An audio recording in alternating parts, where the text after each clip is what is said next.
है मसीह का प्यारा वचन, ये है वचन प्यारा। परमेश्वर के धन्य नाम की महिमा हो। प्रभात मनन के सत्र 2464 में आप सभी का बड़े प्रेम के साथ स्वागत करता हूँ। आइए आज के मनन के लिए हम पढ़ते हैं पत्रस की दूसरी पत्री अध्याय 1:9। क्योंकि जिसमें ये बातें नहीं वह अंधा है और धुंधला देखता है और अपने पिछले पापों से धुलकर शुद्ध होने को भूल बैठा है। हमारे कल के मनन में हम ये देखे थे कि यदि हम 5 से 7 तक के पदों में बताए गए 7 चरणों से गुजरते हुए प्रभु यीशु मसीह की पहचान की ओर नहीं बढ़ते हैं तो हम ना ही प्रभु के कामों में उपयोगी हो जा पाएंगे, ना ही कलीसिया की उन्नति के लिए फल ला पाएंगे। 9वीं पद की ओर जब हम आते हैं, जो हम प्रारंभ में पढ़े थे, पत्रस कहता है कि जिनमें निम्न 7 बातें नहीं है वह अंधा है और धुंधला दिखता है और अपने पिछले पापों से धुलकर शुद्ध होने को भूल बैठा है। यहाँ अंधा और धुंधला शब्दों के लिए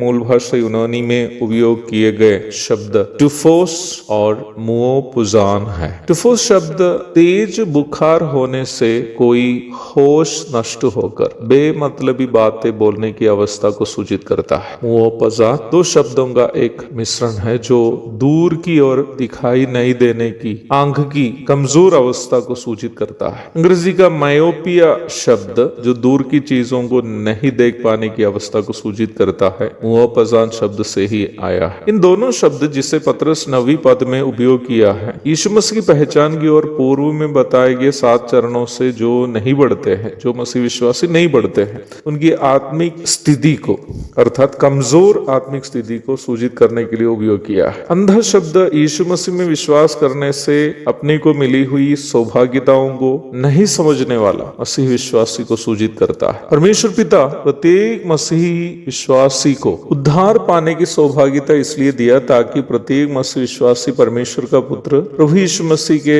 समान पवित्रता से परिपूर्ण हो जाए। रोमी 8:29। खुद को मसीह कहते हुए इस आत्मिक सच्चाई की जानकारी नहीं रखने के कारण सांसारिकता में डूबकर जीवन बिताने वाला विश्वासी परमेश्वर की नजरों में एक अंधा विश्वासी है, क्योंकि वो यीशु मसीह पर विश्वास करने से उनको मिली हुई भूतकाल के पापों की क्षमा और परमेश्वर के पुत्र बनने की सौभाग्यता एवं अन्य आत्मिक आशीष जो उनको मिली है उससे अनजान है और वह ये नहीं जानता है कि प्रभु ने उनको क्यों उद्धार दिया। धुंधला शब्द मसीह विश्वासी की उस कमजोरी को यह सूचित करता है जिससे वह अपने अनंतकालीन स्वर्गीय जीवन की ओर नहीं देख पाता है। परमेश्वर का वचन हमें चेताता है, तुम ना तो संसार से और न संसार में की वस्तुओं से प्रेम रखो। पहला यूहन्ना 2:15। क्यों हम संसार से और संसार की वस्तुओं से प्रेम नहीं करना चाहिए? उसकी 17वीं पद में हम इस प्रकार पढ़ते हैं, संसार और उसकी अभिलाषाएं दोनों मिटते जाते हैं पर जो परमेश्वर की इच्छा पर चलता है वह सर्वदा बना रहेगा। हाँ प्यारो, वर्तमान संसार और इसमें की सभी चीजें एक परमाणु विस्फोट से तहस नहस होने वाले। दूसरे पत्रस 3:7 और 10 पढ़िएगा। परंतु जो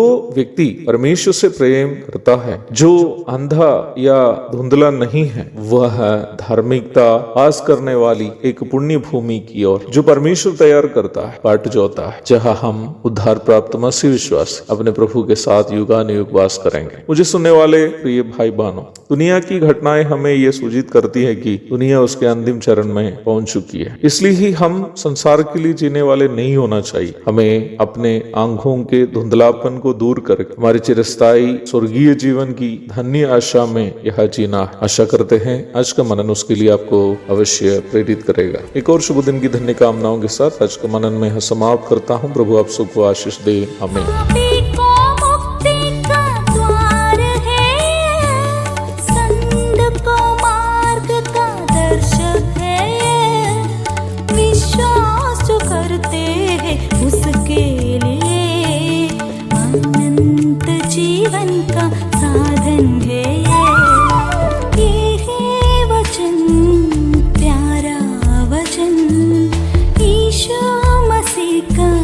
प्यारा वचन, ये है वचन